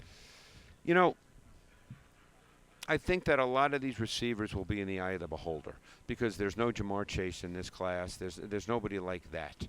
And again, having said that, that doesn't mean receivers won't be taken high because with this not being a quarterback class, a quarterback draft, you're going to get guys, that are pushed up just because they're not going to be pushed down because there's no quarterbacks to push them down. Right. So I'm just going by my evaluation of the players.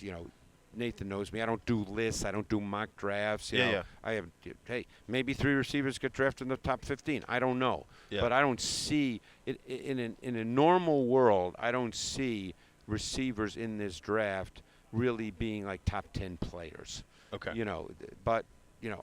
If I had to pick one guy that I liked the best, I'd probably say Carnell Tate. Yep. I think he's, to me, the guy that's likely to be the safest and the best of the group. Whether he's a quote unquote one, I don't know. But I think he's a good player. After that, I think you're in the eye of the beholder. I mean, I think guys have positives and guys have weaknesses. And look, we live in a time when quarterbacks throw the ball a lot. If you're in the right scheme, a guy can catch a lot of balls. I mean, look at Amon-Ra St. Brown. I mean, he was a 4th-round pick. I think pretty much most people thought he was drafted where he should have been drafted. Right. And now he went to, a Ben Johnson offense, which is one of the best in the league as far as route concepts and route spacing and all those good things that make pass offenses work. And he's turned out to be a high volume target who's a really good receiver. Yeah. So could that happen with one of these guys depending on where they go and how they're deployed? Absolutely. But I think if you look at their traits, you don't come away going, oh man, this guy, he's absolutely a top 10 pick. Yeah. What did you think of Jackson Smith-Njigba a few years back, and what's made him be so darn good? What I loved, and don't forget, he didn't play his last year because he got hurt after a game? Couple games, yeah. He was one of those guys that had just rare quickness in and out of breaks. Just, you just watch him and, man, he could snap it off. He was sudden. Yeah. Now, did I think he'd become this? No. But he definitely had that trait that was really evident on film, that he could just snap it in and out of breaks, and that was his sort of superpower. And in the league, that's what it is. You got to be able to separate. Yeah. And he could do that. And, he's got enough speed and enough understanding of running routes that he can get over the top, but you probably wouldn't call him a true vertical player. Yeah. But he can do that. Yeah, he makes big plays. Yeah. It was interesting. Tom Brady, I don't know if you caught the commentary. Brady was doing one of their games, and he said, as a quarterback, what you loved about him is ability to create separation. But as a cornerback, the reason he put people in such stress is that his shoulders were always level, and so that they couldn't get any read on which direction he wanted to go. And then you combine that uncertainty with his ability to snap it off, as you said, and then all of a sudden he's leading the league. You are 100% right. I mean, that's exactly right. It's funny that we're talking organically. I remember years and years ago when I used to do a ton of interviews for NFL Films, I was interviewing Chris McAllister. The corner from Arizona. Yeah. And Jimmy Smith, the wide receiver for Jacksonville, came out. And he said he's the toughest receiver for me to play against because every part of his stem until literally the very end looks exactly the same. So you have no idea what route he's running. And then so you're almost reactive to what he does. Right, because then you're beaten. Yeah, then you're beaten. Yeah. Right. We talk about Seattle, and we've talked about this off air, but it does feel like what they did, certainly what Philly did, maybe another path to build, not that it's any easier, but perhaps another path to kind of build a contender in terms of great defense, really solid offensive line play, massive weapon in Jackson Smith and Jigba, and then Sam Darnold, when it came time, went toe-to-toe with Stafford twice in the second half within 4 weeks, and went toe-to-toe and got it done when he needed to, and then they obviously overwhelmed. Is in a copycat league, will we see teams saying, man, can we pull that off? My hunch is we will, but I think it's maybe more difficult than people realize. Well, it is. I've never been a blueprint guy because I think that's such a function of personnel. Like, for instance, there's not 30 Nick Emenwaris.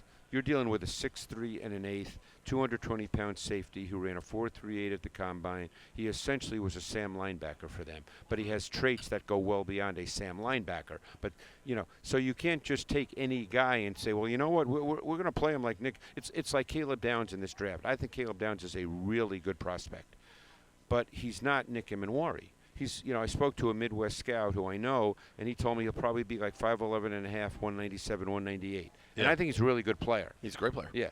But, the two players that came to mind as I was finishing my work on Caleb Downs were Buda Baker and Antoine Winfield. I think he's kind of like that. Sign me up. Which is nothing wrong with that. Yeah, it's just a different player. Yeah. So, I mean. He's not Kyle Hamilton. He's not Derwin James. No, he's not. I think you have to have the right players, and don't forget, the one area where I think you might see, I don't know, a trend, for want of a better term, is the D-tackle position. And I'll tell you why. Because more and more teams are playing 4 across. Yeah. So what that means is, and we're not going to go in the weeds here because people are, can't see. It's not like we're showing plays. Right. But now your D tackles become so important in the run game because you're not adding that extra player into your gaps. A safety, you're not playing single high where there's a safety in the box. Right. He takes care of a gap. So now your defensive tackles have to become what a lot of coaches call gap and a half players. You've probably heard that term. Yep, sure. So when you look at the teams that were in the Final Four this year, they all had big-time D-tackle starters and rotational players. Keep them fresh. Because you had obviously the Seahawks had Byron Murphy and Leonard Williams. Right. Even I know the Patriots lost, but they had Christian Barmore and Milton Williams. Yep. You who go was on back, the Eagles and was great for the Eagles when they did win the Super Bowl. Right. So I mean, again, just potentially, I'm not going to sit here and say that's the way that the league's going for sure. But if you're going to play more 4 across, you need those tackles to be really good in the run game. Well, and that's for us. You think about our last 2 drafts. The first player taken in either of those drafts 2 years ago was Mike Hall in the 2nd round. And Mason Graham. So we need those guys to go. Right. Because that's critically important. We play 4 across. That's a big thing for us. Right. We got great play from Malik Collins. Now he's coming back from an injury. But, yeah, kind of talking with him, though, a little bit about trends as he was saying, what do we learn from a guy like Malik Willis, who's going to be the most talked about quarterback at this combine? Mendoza's going 1, that's a given, and then we can get into if there are guys that you would like from a toolsy perspective. But what do we learn from a Malik Willis who had a lot of tools, gets with Matt LaFleur, hasn't started a lot, but is going to be the hottest free agent, obviously, in the league at that position? Because it's a bad draft for quarterbacks. Right. Well, it's funny you mention that.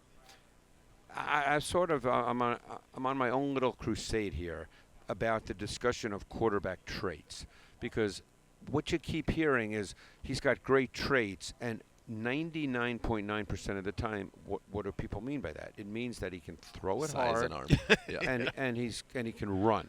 Yeah. Now, the NFL is playing at a high level at the quarterback position. That's not the reason you play at a high level. Yeah. Is it nice to have a big arm? Look, Matthew Stafford has a gun. That's great. Yeah. But the quarterback position is so much more about the details of it, the nuance of it, the subtleties. It's a disciplined craft. It's, and no one talks about that. And, that's one reason Mendoza is such an interesting guy, and I like him a lot, is because he's not in that conversation of, oh, man, he's so toolsy, because he kind of plays the game a little old school, the way we sort of have stepped away from in talking about it, but he plays it. I could totally understand why Tom Brady loves him. Yes. Yeah, I mean, because he kind of plays it like that. You know, and I'm not going to sit here and say he's Tom Brady, but No, I'm talking stylistically. Sure. Yeah. You know, How he wins. right. From the pocket right, with his mind. Right. And Yeah. But no one talks about that when they talk about quarterback traits. They talk about big arm. Oh, he's got great arm talent. And man, he can run around. He's a great athlete. Well, that's not necessarily why guys are good quarterbacks. Sure. Well, think about it. Like, as you're talking, if Drew Brees just showed up here at the NFL Combine, Right. how would he even be talked about here today? Because his best trait is something that you can't necessarily Right, see. It right. was between Not the measurable. ears, right? And- It's and- not measurable. But he would not But you know what? be- It becomes measurable by the way he plays. You see it so on tape. even though you're not in his brain, like with some piece of equipment that measures brain power, the way he plays tells you that he has tremendous brain power. For sure. I was going to ask you, you mentioned Malik Willis. Kyler could be available. Tua could be available. Mac Jones could be available. Right. Of that group, and a lot of what you said is because maybe this draft didn't have what a lot of people a year ago thought that it would have in terms of the top-end quarterback. Of those guys, is there anything that's intriguing in a new new scenery? Don't forget, now you're dealing with guys. First of all, there's not many transcendent players. I'm a big believer in coaching. I think everybody needs to be coached, and then you get into schemes. And, Sure. just to give you an example, if you talk about Drake May with the Patriots and then let's say the Kyle Shanahan approach, which Mac Jones played in this year, you're talking about two totally different ways that the position is taught. Yep. In the Kyle Shanahan offense, the play caller is the star. That's right. And you were there when Kyle was there. Oh, yeah. Yeah. In the Josh McDaniels offense, he gives the quarterback all the answers to the test, and then the quarterback has to figure out in the game which answers apply in a Nice. given Yeah. situation. Whereas Kyle, the quarterback, the play call is the answer to the test. Kyle's going to boil it down and say, I'm going to design this so well that all you have to do is watch this guy. And if he goes here, you throw it there. Right. If he goes there, you throw Right it here. here. That's yeah. it. Yeah, Yeah. the play caller's the star. Right. And you talk to any coach. I mean, this DC I spoke to yesterday just said Kyle's the best there is. And I've had that conversation with many coaches. Maybe 49er fans don't agree because they haven't won a Super Bowl, but that's the way defensive coaches in the league That's feel. how they think. Yeah, Yeah. that's Yeah. how they think. Yeah. Well, You it's know? interesting, too, and a part of this, though, is you're looking at maybe, quote, quote, reclamations. Right. Darnold spent time with Kyle. Right. And then is with Kevin O'Connell. Daniel Jones said that he learned so much with being with Kevin O'Connell. Malik's now been with Matt LaFleur. Right. Baker was with Sean McVay and credited that kind of helping him That's get why going. Malik is, to get back to your original question, Sure. Malik's a very difficult guy to figure out what he could be because, the most he's ever thrown a ball in a game was 23 passes in his rookie year in Tennessee when he clearly wasn't ready to play. And, if you're a starter and you're a 17-game starter, at the end of the day, he's going to have games where he's got to drop back 35, 40 times. Right. 100%. We have no idea if anybody says they know the answer to that, they don't know the They answer to don't. that. Is Drew Aller, as we just jumped to Wow. later around, a guy that, you think about last year, if he plays well against Notre Dame, Yep. maybe he comes out, he goes top. Maybe he's a Cleveland Brown, honestly. Maybe he's taken early in that draft. Now you can get him maybe at a discount. What do you think of just for him, not to get into tools, but size, arm, all of those Drew things? Aller is going to be a function of a coach thinking that he can turn him into a good player because he's 6'4", 240. There's many throws during the season that you go, wow, that's pretty incredible. But my sense is that he doesn't see it real well, that it has to be That's really a problem. well defined. Yep. And, it just there's too many times where I feel like not seeing it, he ends up checking it down or making an easy throw, and it just doesn't process the way it should process. And, again, I'm not in his head, so I don't know what he's seeing or what he's What he's thinking. taught, right. But I think that's, there are certain quarterbacks that end up being, for whatever reason, risk averse. Like Derek Carr was always a great example of that. Derek Carr is risk averse because if it's all laid out perfectly, man, does he look good throwing a football. If it's not laid out perfectly, he checks it down. And at some point in this league, as gotta we all make- know, you got to turn it loose. Yep. Is there a quarterback that maybe third, fourth that you kind of think? This is not a good quarterback draft. Are there quarterback? Now you get into how coaches look at a guy and how you can coach him. Like I think Taylon Green from Arkansas, and he's a project, no question. Yeah. But I think that somebody's going to look at him and think, in 3 years, if I can coach him for 3 years, Yeah. and that maybe you It's can, still maybe here. you can. Yeah. But if you can coach him, maybe in 3 years I got something. That's a tough part of the development, right? Because Yes. if you're still coaching 3 years later, that means you're probably winning, which means maybe you don't even need that guy to be Correct. the quarterback. And Correct. If Yeah. you were counting on that guy in Yeah. 3 years, you might not make it. It pulls at it. Yeah. Yeah, Yeah, I mean, both sides. You Yeah. know, I don't know. I mean, I happen to think Ty Simpson's the most intriguing quarterback in this class. And he has things that clearly need to be cleaned up and worked out. And he's only a one-year starter, and I would never suggest he's ready to start week 1.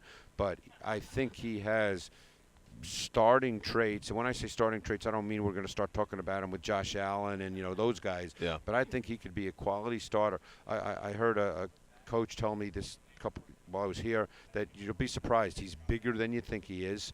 And, and he made – look, Alabama ran – NFL route. I mean, you saw him make throws that you go, those are NFL Yeah. throws. Oh, yeah.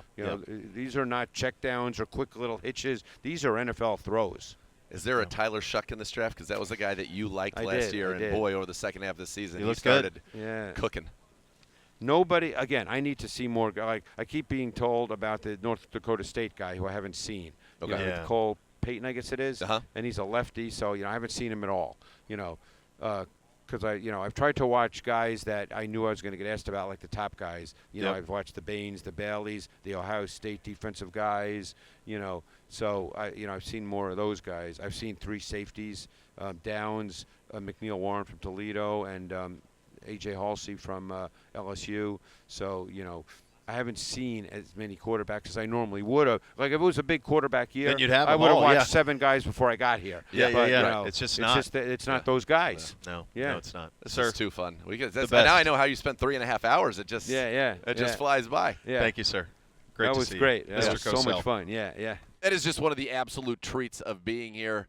Greg Kosell, absolute legend, ball knower, man of film, beast. And guess what?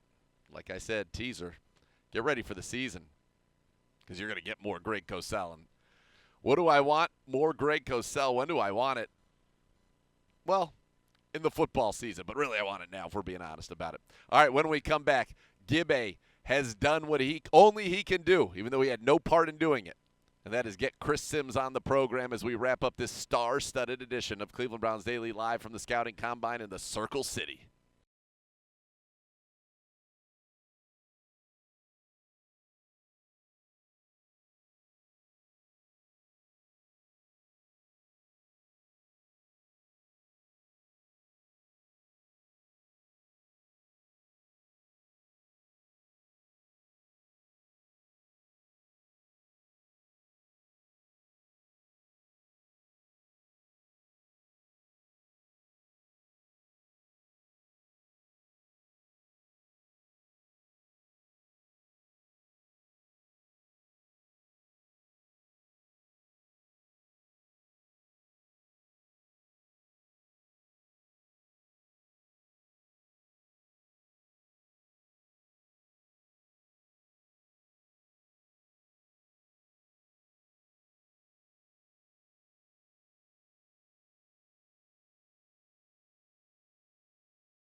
Welcome back to Indianapolis, day 3 of the Scouting Combine. Nathan Segura with you here on 850 ESPN Cleveland. Of course, it's Cleveland Browns Daily. It's brought to you by Bally Bet.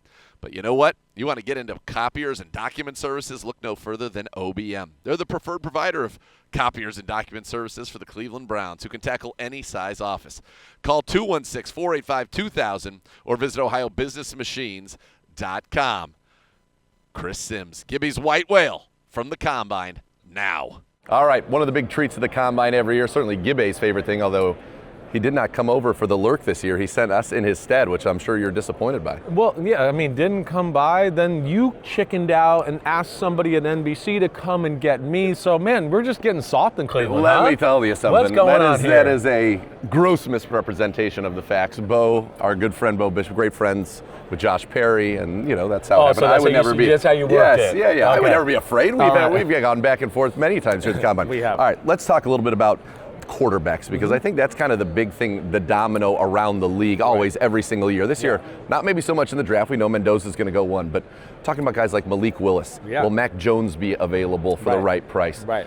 Kyler Murray, Yeah. Tua, some of those guys moving around. When you look at this Kirk quarterback, Cousins. Kirk Cousins, who won his last 4 games last Yeah. year, What are you seeing from this quarterback landscape, and how do you see maybe this shaking out? All right, well, I think out of those guys you just talked about there's like two guys that really jump out to me that I still think have talent, right? Kyler Murray, one. I still think in the right situation, he could still be a really good NFL quarterback and make plays and lead a team the right way, right? Now, you gotta set some things up for him. You can't expect him to just play in the pocket and play big like that. That's not what he is. So you gotta play a little different. The other guy you mentioned, Malik Willis. Yep. And I'm sorry because I have a mint in my mouth, which was stupid of me to put in my mouth right before I interview. But Malik Willis, to me, when I break him down and watch him, and I've seen him in person a little bit, he has superstar talent, right? And you've seen Jordan Love 2 years in a row rush back from injury because he's like, damn, Malik Willis looks really good. Like, this is supposed to be my team, right? So he's the one. Now, I'm not saying you give him $40 or $50 million a year, but you give him, I could see like a 2-year deal, right? North of $20 million. Yeah. Let's see what you're at, see if you could prove it to us, and then maybe we get a long-term deal there. But he's the one that really intrigues me. I would not be shocked if a Miami Dolphins team went, you know what? We're paying all this money for Tua. He's on the books. We can get Malik for a good price, and the head coach and the GM are from Green Bay, right? So Seems pretty natural. that seems natural, and I like his game a lot. You talked about Mac Jones. Mac Jones, would the 49ers trade him? Knowing my buddies out there, maybe, but I think it would take a lot. You know, you got to put yourself in the 49ers' shoes. They're going to look at it and go, we're a Super Bowl team. If Brock Purdy gets hurt 5 or 6 weeks like he did last year, and we don't have a guy in there that can come in and hold down the fort, then we're out of the Super Bowl, we're out of the playoffs, and it doesn't matter. So they're not just going to give him away for free or for next to nothing, because it's an insurance policy. Yeah, I would think it's got to be a first or a second round pick because they think we're going to get a comp for him next year. Right. I don't think they can get a first round, but a second round, something like that. Yeah, because they got to feel that they have somebody comfortable with as a backup, because you don't want to risk losing your whole football team like we just talked about with Green Bay having Malik Willis holding down the fort, or Mac Jones with the 49ers or whatever else. So, yeah, those are the ones that are very intriguing to me. And then, you know, Kirk Cousins too. Kirk Cousins can still play ball. Is he a superstar anymore? No, right? What is he going to be viewed as? I think he's going to be brought somewhere to be like a bridge quarterback, 100%, right? Yeah. Let's bring him in. We got him. We might draft somebody. He'll have to deal with that. But he's also the perfect guy to like tutor your young quarterback too. And like you said, your friends out there, obviously, big friends with Kyle as well. Sean Shanahan, and I played with John Lynch in Tampa Bay, and he's a good friend as well. So yeah, that's what I was referring to. Is there something to Sam Darnold is with Kyle before he goes to Minnesota? Mac Jones plays his best football with Kyle. And it's not just them. You know, Kevin O'Connell, Daniel Jones was there, said he learned so much there. Baker was with Sean McVay before things took off. Is there something about maybe these guys, and Malik Willis with Matt LaFleur, that there are these little pockets now maybe where you have quarterback finishing school? So it's a copycat league. Everybody's going to want to find that next reclamation project, but that might be a good place to start. Those seem to be pretty good incubators. Definitely. Finishing school is a good way to put it. It props you up to the rest of the NFL because they're like, whoa, wait, Shanahan and McVay and O'Connell liked you? Wait, what am I missing? I should like you too, because they're quarterback gurus, right? So I think there is a little bit of that. It gives you a prop up in your aura and what you are in the NFL. I also think, to like what you said there, you're spot on too. You go there, the reason those guys are who they are is because they have nuance in their coaching and how they coach plays, and they give clues for the players to look at to make them better on the field. No doubt. And that's what a good coach does. He can simplify it. Hey, just read this guy. I've exposed him with my play. Just read him. I'm going to make him wrong. As long as you just throw the opposite direction he goes, we'll be good, right? Yep. And I think that's the beauty. The third part of it is, I don't give a damn who you are, right? Other than maybe Josh Allen, Lamar, Patrick Mahomes, Brett Favre, Aaron Rodgers, Dan Marino, John Elway in their primes, right? Everybody needs help. Yeah. Everybody needs a team around him. You put Tom Brady on the Carolina Panthers that Baker Mayfield was on, he wouldn't look like Tom Brady, let me just tell you. And that's the other thing. I think we've gotten so obsessed with quarterback. If you don't have a quarterback, you can't win. No. You know, you can have a good quarterback and still win if you have a really damn good team, right? And that's what I think you're seeing with Baker and Sam Darnold and all that. They were in spots where I always joke around and go, you know, when you're around crap, you start to smell like crap, some crap gets on you, and you start to look crappy. Yeah. And that's kind of the situations Darnold and Baker were in. Now the Browns are trying to get somebody that they've seen be successful with quarterbacks at every level, Todd Monken coming in to be the new head coach. Yeah. What do you think about that hire? In the last 6 years, we've seen him be really good with Stetson Bennett, winning 2 national championships at Georgia. Then we see him coach Lamar, honestly, to the best seasons that Lamar's had, an MVP, and then I thought the year after was one of the great seasons in NFL history. I'm a big fan of Todd Monken. I actually told him that on the field week 18 in Pittsburgh. I saw him pregame, and honestly didn't think he would get a head coaching job, right? Not the young offensive guru, right? I just thought, man, the league doesn't always like guys like this. He's a little older, right? But I had told him right there, flat out, I was like, man, I love your offense. I loved it at Georgia. I love what you do there in Baltimore. And yeah, I think he's sneaky under the radar, one of the best offensive minds in the sport. I do. So I love that. Now the quarterback situation you guys have it's contextual. I mean, there's a lot there. There really is. But it's Deshaun, Shador, and Dylan. And I'm sure Todd looks at it and goes, like usually great offensive minds, they're usually a little cocky. They think if I can get my hands on that guy, I'll make him better. Sure. And I'm sure he's going, wait, I saw Deshaun Watson be a baller. I can maybe make this work for him again. Or Shador and take him to the next level. Because we saw moments of Shador be like this. The problem is we saw moments of like this too. So we got to get in the middle there somewhere. But I think he's the right guy for the job. I definitely do. We're excited about it. And to talk about those quarterbacks, we haven't seen Deshaun in so long, so we really don't know what that You don't know what to like. expect. It's one of the crazier situations in the league. I think it'll be fascinating because if he can recapture that, it'll be a great comeback story. And for Todd, obviously, that would be a very nice feather in his cap. Yeah. You mentioned Shador, and obviously he's the one we've seen most recently. And even Dylan, who I thought did a lot better than maybe the credit was given to him. He got a tough draw there, yes, right? For Coming a variety back from of reasons, injury, yes. he gets in there. The team didn't play as good as well with him, and he had to deal with some stuff, no doubt about it. And the fan base just was not going to be patient with him. Right. They wanted to see Shador. Yes. Right. So you talk about those high-level moments with Shador. We saw some very high-level throws. We saw those great moments. The Tennessee game, probably his best game. But then to your point, the consistency. For a young quarterback, right. What does it take to get to that level of consistency? And how can somebody like Todd Monken, who's worked with a variety of different style quarterbacks, maybe help him? Yeah, I think it goes back to like what we were saying with Shanahan, McVay, all that. They can make the game simpler for the quarterback, right?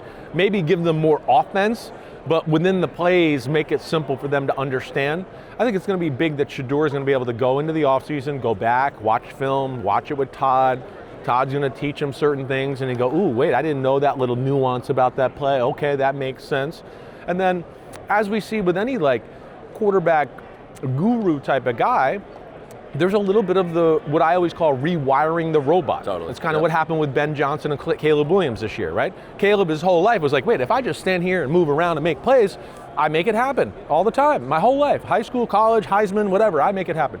And Ben Johnson gets in there and goes, hey, it's the NFL. You're not going to be able to do that all the time. Yeah. So you got to be better in that department. And I think that's where that'll help Shador out a lot. What an addition here, and this is going to tie up our time here, put a bow on it, a ribbon on it, our time here in Indianapolis. Thank you to all the incredible guests we've had over the course of this week. Got to give a big thanks to the great Gibbe for setting all of this up, except for Chris Sims. Got to thank Dr. J. Got to thank Gabe. Got to thank Tequila Fila, Starkey, Ricky, the whole crew. Vincenzo over there. Everybody, thank you so much to all of you for tuning in. Thanks to all of our great guests for being a part of this.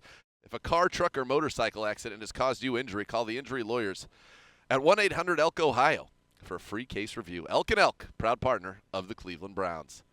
That'll do it for us. Tomorrow back in Berea, the Cross Country Mortgage Campus in Berea, as the Combine will continue, but we will be back home. Good night, everybody.